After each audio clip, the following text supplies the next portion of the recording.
Hello friends, welcome to Gomathi's kitchen.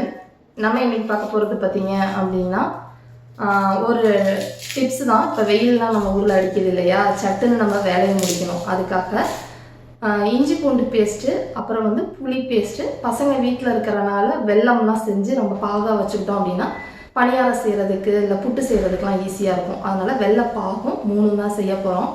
அதுக்கு தான் பார்த்தீங்க அப்படின்னா நான் பூண்டை உரிச்சிக்கிட்டு இருக்கேன். இதை முடிச்சுட்டு எவ்வளோ அளவு பண்ணணும், என்னென்ன பண்ணணும் அப்படிங்கிறத பார்க்கலாம்.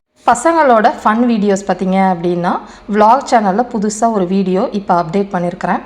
அந்த வீடியோவோட லிங்க் பார்த்தீங்கன்னா கீழே டிஸ்கிரிப்ஷன் பாக்ஸ்லேயும் மேலே ஐகார்ட்லேயும் ஆட் பண்ணியிருக்கேன். விருப்பப்பட்ட செக் பண்ணி பார்த்துக்கோங்க. எப்படி இருக்குது பாப்பா கேக்கு? அதாக்கா முதல்ல பார்த்திங்கன்னா இஞ்சி பூண்டு பேஸ்ட் ரெடி பண்ணிக்கலாம். அதுக்கு பார்த்திங்கன்னா 50 கிராம் அளவுள்ள இஞ்சியை எடுத்து தோலை சீவிட்டு பொடுசாக கட் பண்ணி கழுவி எடுத்து வச்சுருக்கிறேன். பூண்டையும் 50 கிராம் அளவுக்கு எடுத்து கட் பண்ணி வச்சுருக்கேன். இது ரெண்டும் நல்லா அலம்பி நம்ம ஒரு துண்டில் போட்டு ஈரத்தெல்லாம் அப்படியே தொடச்சிடுங்க. அதுக்கப்புறமா தான் நம்ம அரைக்கணும். இதை ஒரு மிக்சி ஜாரில் மாற்றிட்டு இதில் ஒரு 3/4 டேபிள் ஸ்பூன் அளவுக்கு கல் உப்பும் 1/4 டீஸ்பூன் போல் மஞ்சள் தூளும் சேர்த்துக்கிறோம். இது 2 தான் ப்ரிசர்வேட்டிவ். அப்போ உங்களுக்கு ஃபங்கஸ் ஃபார்ம் ஆகாமல் இருக்கும்.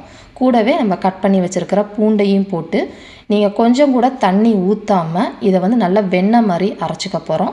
தண்ணி எதுவும் இருந்துச்சு அப்படின்னா இந்த பேஸ்ட் உங்களுக்கு பச்சை கலராக மாறிடும். அதனால் தண்ணி இல்லாமல், சப்போஸ் உங்களுக்கு தண்ணி தேவைப்பட்டுச்சு அப்படின்னா எண்ணெய், நீங்கள் எந்த எண்ணெய் சமைக்கிறதுக்கு யூஸ் பண்ணுறீங்களோ அந்த எண்ணெய் சேர்த்துக்கலாம். இப்போ நம்ம எடுத்துருக்கிற அளவுக்கு 2.5 டேபிள் ஸ்பூன் அளவுக்கு நான் எண்ணெய் சேர்த்து இன்னும் நல்லா அரைச்சி எடுத்துகிட்டு வந்துட போகிறேன்.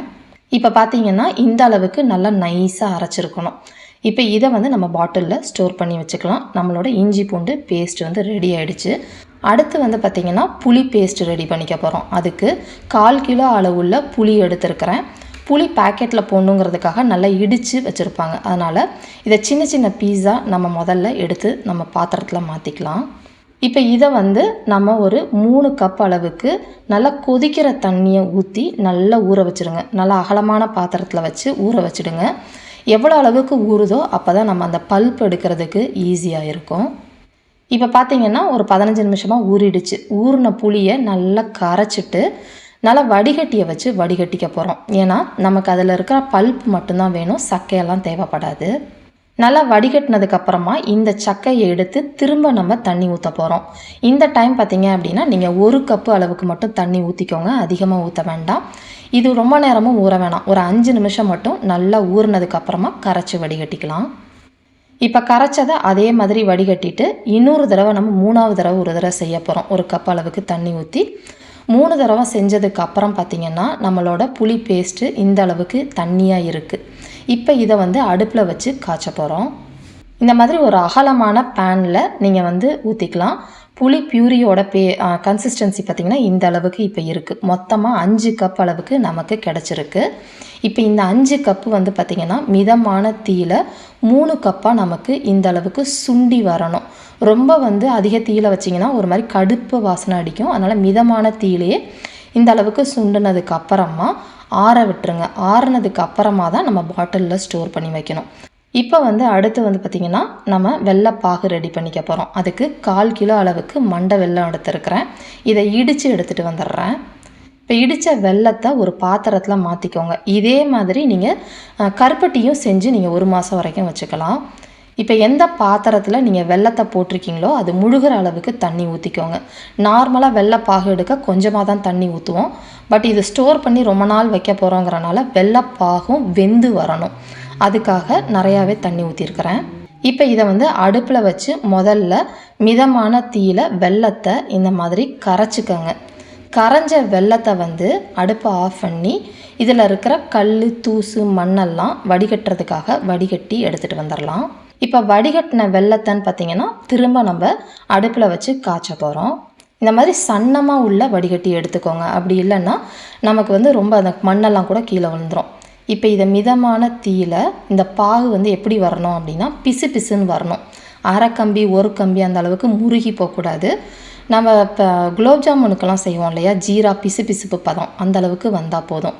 கரெக்டாக 10 நிமிஷம் மிதமான தீயில் வச்சிங்க அப்படின்னா இந்த அளவுக்கு வந்துடும். நான் தொட்டு காட்டுறேன் பாருங்கள். இந்த மாதிரி பிசு பிசுப்பாக இருந்துச்சு அப்படின்னா ஃப்ரிட்ஜில் வச்சு எடுக்கிறப்ப உங்களுக்கு தேன் மாதிரி இருக்கும். ரொம்ப முருகிடுச்சு அப்படின்னா கெட்டியாகிடும். அதனால் இது ரொம்ப இம்பார்ட்டன்ட் இந்த சிரப்பு செய்கிறதுக்குன்னு பார்த்தீங்கன்னா. இப்போ இதை வந்து ஆற வச்சுக்கலாம். இதையும் ஆற வச்சதுக்கு அப்புறமா தான் நம்ம பாட்டிலில் போட்டு ஃப்ரிட்ஜில் வைக்க போகிறோம். இப்போ பார்த்தீங்கன்னா நம்மள 3 இதுவுமே ரெடி ஆகிடுச்சு. ஃபஸ்ட்டு வந்து வெள்ளைப்பாகு எப்படி இருக்குங்கிறத காட்டினேன். நல்லா ஆறிடுச்சு. ஆறுனதுக்கப்புறம் வெளியில் இருக்கிறப்ப பார்த்திங்கன்னா நம்ம நெய் எப்படி அந்த குழப்பாக இருக்குமோ அந்த அளவுக்கு இருக்குது. உங்களுக்கு காட்டணும் அப்படிங்கிறதுக்காக கொஞ்சம் போல் எடுத்து நான் ஃப்ரிட்ஜில் வச்சுருந்தேன். ஃப்ரிட்ஜில் வச்சதுக்கப்புறம் பார்த்திங்கன்னா 2 மணி நேரம் கழித்து நம்ம தேன்லாம் இருக்கும் இல்லையா, அந்த கன்சிஸ்டன்சியில் இப்போ வந்திருக்கு பாருங்கள். ஸோ இந்த மாதிரி வச்சிங்கன்னா தான் உங்களுக்கு ஒரு 30 நாள் வரைக்கும் இதே மாதிரி இருக்கும். அடுத்து இஞ்சி பூண்டு பேஸ்ட்டையும் பாட்டிலில் போட்டாச்சு. புளி பேஸ்ட்டு நான் இன்னும் ஃப்ரிட்ஜில் வைக்கல.